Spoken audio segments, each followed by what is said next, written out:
আসসালামু আলাইকুম।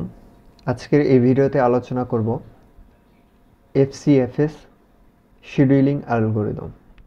এফসিএফএস এর ফুল ফর্ম হচ্ছে first come first serve algorithm.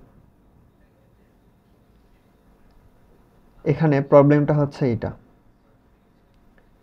এটা হচ্ছে আমাদের প্রবলেম। এই প্রবলেমটা সলভ করতে হবে হচ্ছে এফসিএফএস অ্যালগরিদম ইউজ করে। এই প্রবলেমটা সলভ করতে হবে কিভাবে? এফসিএফএস অ্যালগরিদম ইউজ করে। ফার্স্ট টাইম আমাদের লক্ষ্য থাকতে হবে এইরকম একটা টেবিল দেওয়া থাকবে। এই টেবিল থেকে আমাদের কি করতে হবে? গ্যান্ট চার্ট ড্র করা লাগবে।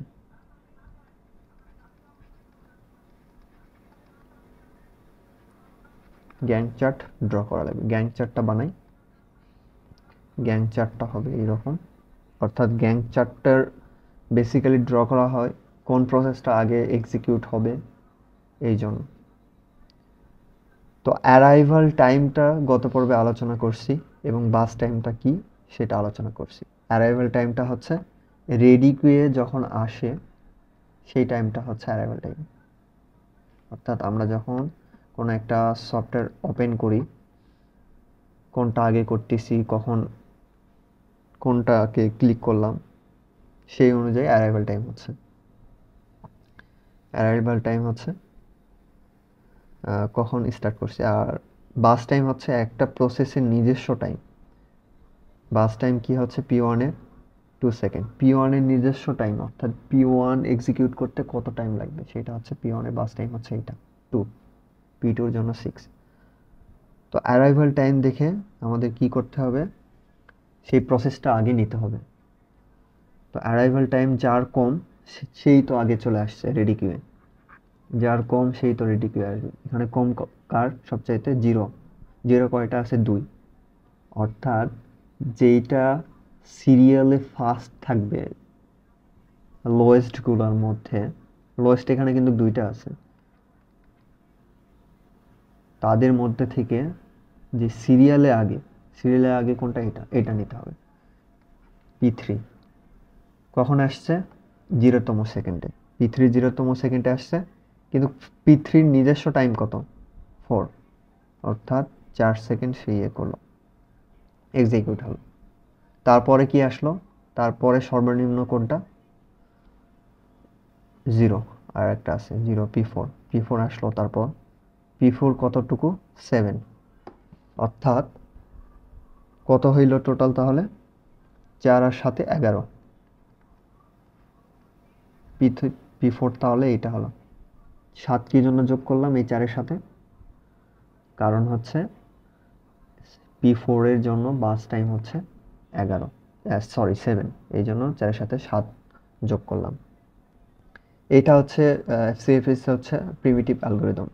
এই জন্য একটা এক্সিকিউশন শেষ হওয়ার পরে আর একটা এক্সিকিউশন হচ্ছে।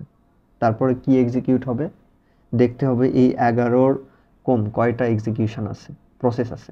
11-র কম আছে হচ্ছে এইটা আছে, এইটা আছে, এইটা আছে, 3টাই আছে। 3টার মধ্যে সর্বোচ্চ কম কোনটা? 2, তাহলে 2 আসবে। P1 আসলো, 2 এর জন্য P1 আসলে। তাহলে 11-র সাথে যদি 2 যোগ করি তাহলে কত হচ্ছে? কারণ বাস টাইম কত? 2। তারপরে কি আসবে? এটাও হয়ে গেল। তারপরে কম কোনটা? 5। 5 যদি P2 আসলো, তারপর P2 এখন কত আছে? বাস টাইম কত? নিজস্ব টাইম কত? 6। তাহলে 13 আর 6 যে যোগ করি কত হবে? 19। তারপরে কি আছে? 5, P5, এটা হচ্ছে 7। লাস্ট একটা আছে P5, এটা যদি যোগ করি এই 19-এর সাথে 4 যোগ করতে হবে, কারণ P4 এর বাস টাইম হচ্ছে 4। 19 আর 4 কত হচ্ছে? 23। এটা হচ্ছে গ্যাং চার্ট। আবার একবার রিপিট করি গ্যাং চার্ট। সেটা হচ্ছে গ্যাং চার্ট হচ্ছে কোন প্রসেসটা কখন এক্সিকিউট হবে সেটার একটা প্রসেস। তো কোনটা ফার্স্ট টাইম এক্সিকিউট হবে সেটা অ্যারাইভাল টাইম অনুযায়ী আসবে। অ্যারাইভাল টাইম যার কম সেটা আগে যাবে। অ্যারাইভাল টাইম কম কার? এই দুইটা। এখন দুইটা তো একসাথে তো এক্সিকিউট করা যাবে না, এই জন্য আগে এবং পিছনে এক্সিকিউট করতে হবে। আগে কোনটা যাবে? যেটা আগে আসছে। আগে কোনটা আসছে? P3, এই জন্য P3 নিলাম। P3 বাস টাইম কত?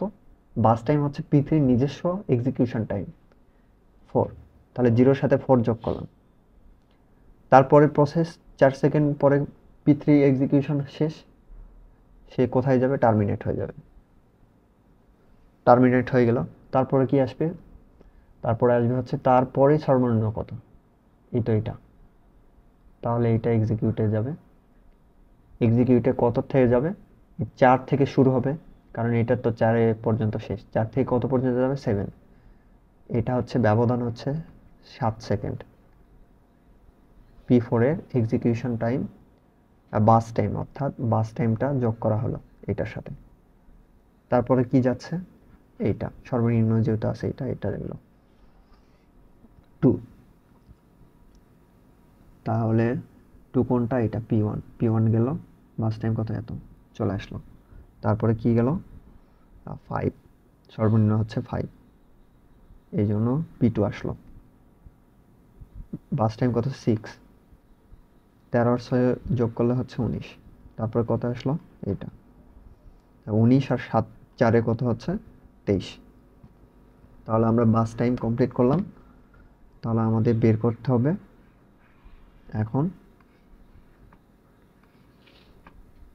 কমপ্লিশন টাইম, টার্ন টাইম আর কমপ্লিশন টাইম আগে বের করতে হবে। এটা হচ্ছে আমাদের কি বের করতে হবে? এই দুইটা দেওয়া আছে, কমপ্লিশন টাইম বের করতে হবে। কমপ্লিশন টাইম, তারপর টার্ন অ্যারাউন্ড টাইম, তারপর বের করতে হবে ওয়েটিং টাইম। কমপ্লিশন টাইম কিভাবে বের করব? অর্থাৎ একটা এক্সিকিউশন কমপ্লিট করতে কত টাইম লাগে? P1 এক্সিকিউট কমপ্লিট করতে কত টাইম লাগছে? P1 কমপ্লিট করতে কিন্তু এত টাইম লাগছে। P1 এর জন্য 13, P2 এর জন্য কত? 19, P3 এর জন্য কত? P3 এর জন্য কিন্তু 4 সেকেন্ড লাগছে। অর্থাৎ কখন শেষ হয়েছে, কমপ্লিট হয়েছে, সেটা হচ্ছে কমপ্লিশন টাইম। তারপর P4 এর জন্য কত? 11, তারপর P5 এর জন্য কত? 23। এটা হচ্ছে কমপ্লিশন টাইম। টার্ন অ্যারাউন্ড টাইমের একটা ফর্মুলা আছে, সেটা হচ্ছে turn around time equal to completion time minus arrival time. Completion time minus arrival time যদি আমরা করি, তাহলে টার্ন অ্যারাউন্ড টাইম পাবো। কমপ্লিশন টাইম কত? 13, অ্যারাইভাল টাইম কত? 2, যদি বাদ দিই তাহলে কত হচ্ছে? 11। কমপ্লিশন টাইম কত? এটা হচ্ছে P2 প্রসেসের জন্য 19, টার্ন টাইম কত? এটা 19 থেকে 5 বাদ দিলে কত হচ্ছে? 14। তারপরে এইটার কমপ্লিশন টাইম কত?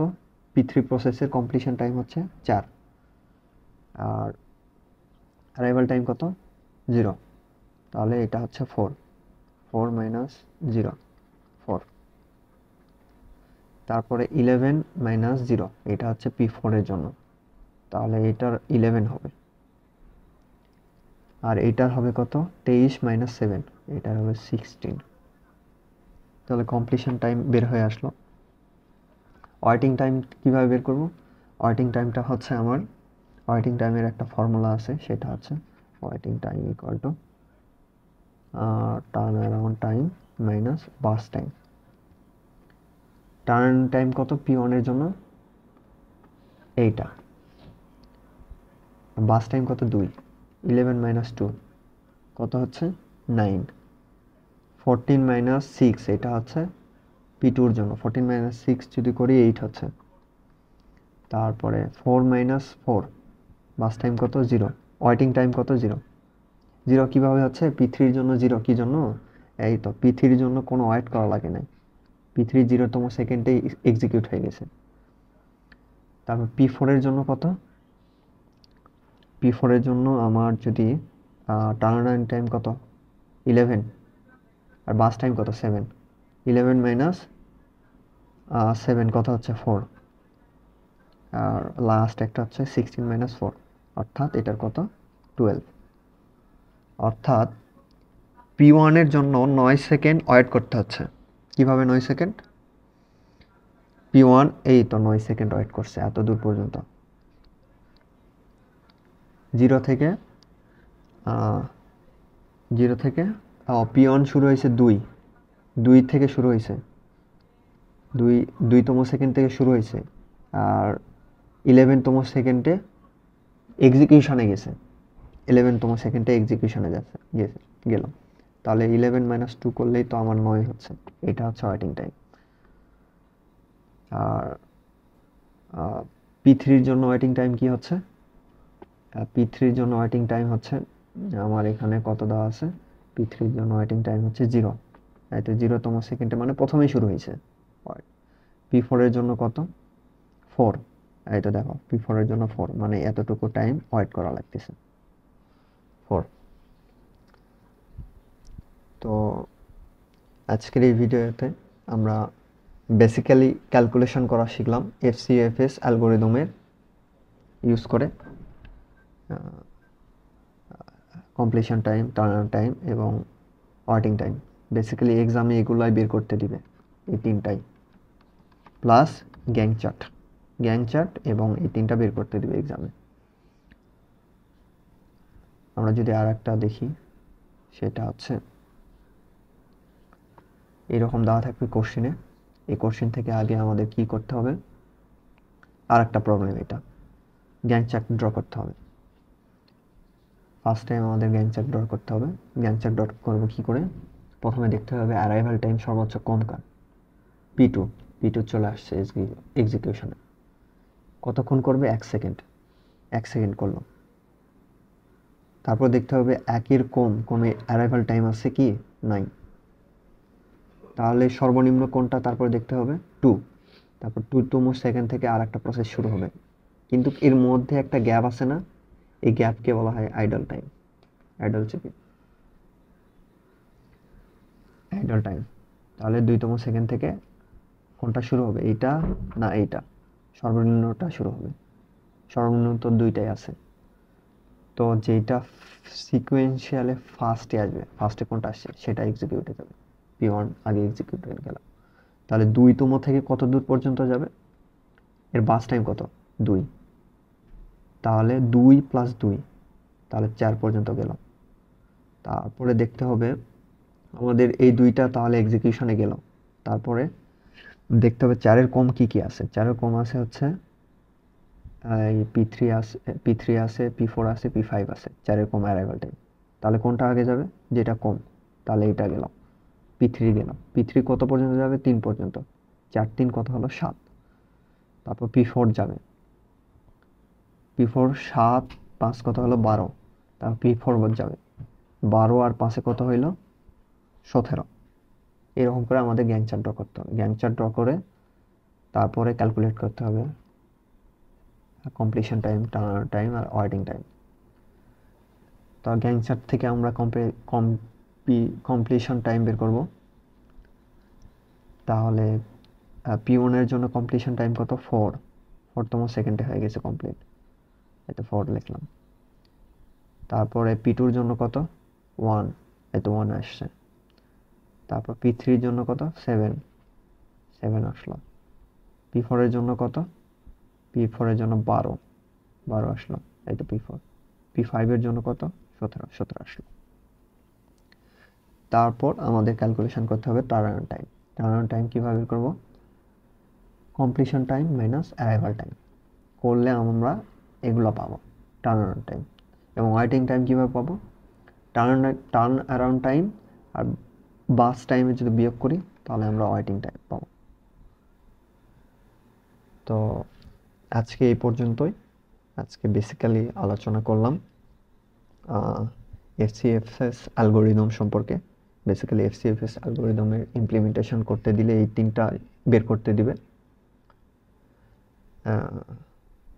ভিডিও দেখার জন্য ধন্যবাদ। আল্লাহ হাফেজ।